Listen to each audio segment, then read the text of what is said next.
ẹ kú dédé àkókò yìí gbogbo ẹ̀yin olólùfẹ́ ìkànnì Jígí Alára, ìkànnì 24 tó fi ìkàlẹ̀ sí ìlú Ìbàdàn ìpínlẹ̀ Ọ̀yọ́, ilé tí a ti ń sọ ọ̀rọ̀ bí àkọ́lé ìtàn tó jẹ́ wípé pẹ̀lú ìmísí Odùduwà ní gbogbo ọ̀rọ̀ tó ń jáde láti ẹnu wa. Ẹ̀yin olùgbọ́ wa, a dúpẹ́ fún bí ẹ ṣe ń bá wa lọ.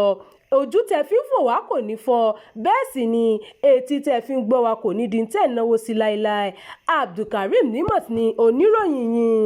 Iléeṣẹ́ ọmọ ogun dóòlà ìyàwó gágunfẹ tó kú sí àkàtà àwọn jàndùkú agbébọn lẹ́yìn tí wọ́n sin ọkọ rẹ̀. Iléeṣẹ́ ọmọ ogun Nàìjíríà ti kéde pé àwọn ti dóòlà arábìnrin Amina Abubakar tó jẹ́ ìyàwó ọ̀gágunfẹ̀yìntì Rabe Abubakar tó kú sí àkàtà àwọn ajínigbé ní ìpínlẹ̀ Katsina.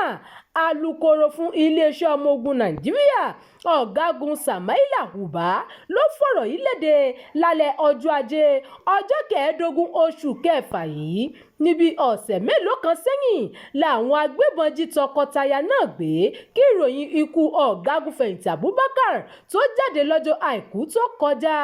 Ọ̀gágun Uba ní ikọ̀ Operation Vasanyama ló dóòlà ìyàwó olóògbé náà lọ́wọ́ àwọn ajínigbé. Iléeṣẹ́ ológun sọ pé ní abúlé Tunga làwọn ọmọ ogun ti kojú ìjà sáwọn jàndùkú agbébọn náà tí wọ́n sì dóòlà arábìnrin Amina. Alukoro iléeṣẹ́ ológun ní àwọn jàndùkú agbébọn náà yìnbọn fún ìyàwó ọ̀gágun Abubakar kí wọ́n tó fẹsẹ̀ fẹ́. Ní báyìí a gbọ́ pé arábìnrin Amina ń gba ìtọ́jú lọ́wọ́ ní ilé ìwòsàn àwọn ológun.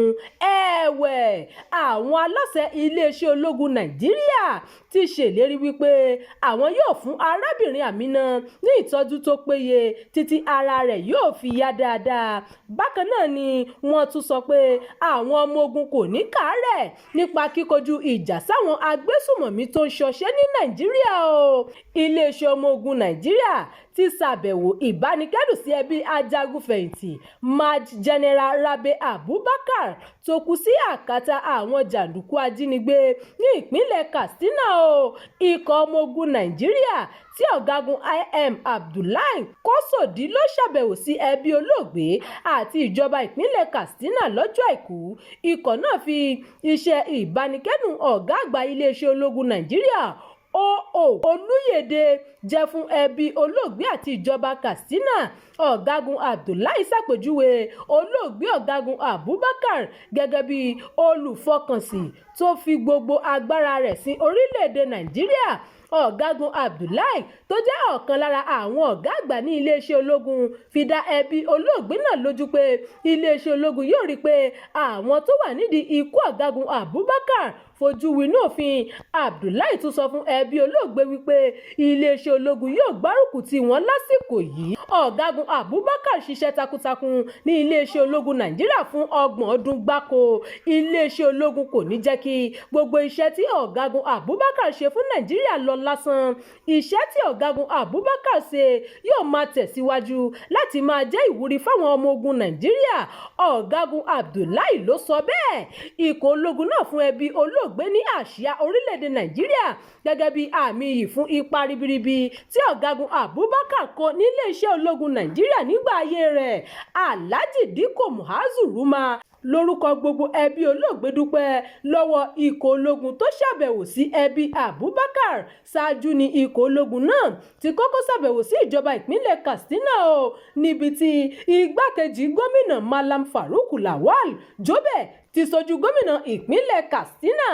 Igbákejì gómìnà sọ pé ikú ọ̀gágun Abubakar jẹ́ nǹkan tó bani lọ́kàn jẹ́ fún ìpínlẹ̀ Katsina àti fún gbogbo orílẹ̀-èdè Nàìjíríà pátápátá. Malam Jobe wá pè fún ìfọwọ́sowọ́pọ̀ gbogbo èèyàn láti wá ojútùú sí ìṣòro àwọn agbébọn tó ń fẹ̀mí àwọn èèyàn ṣòfò. Ìròyìn fún ti àkókò yìí kò ní jù báyìí lọ. Ẹ má gbàgbé láti tẹ̀lé ìkànnì yìí. Ẹ máa bá wa pín ká kí ẹ sì fi èròǹgbà yín sí abala àríwísí. Jígí Alára. Bàbá ló gudu. Èmi ní kí n wá ṣàlàyé fún yín pé àwa ti ń lọ ni. Èmi àti ìyàwó mi a ti ń lọ. Òun ni wá ṣàlàyé fún yín. Ó ti jáde o. bàtà bàbá mi ni. bàtà bàbá ẹ̀. a retí láti ìjọ ẹ̀. ṣé ti pín ogún bàbá yín. ọ̀rọ̀ pé wọ́n pín ogún bàbá mi kó wà ní bàtà bàbá mi tó fẹ́ ṣò ní Jígí Alára TV ó ti jáde sórí YouTube o. ó ní lọ sọ. ṣé ní pọ́ńsẹ̀ ní gbogbo aláyé.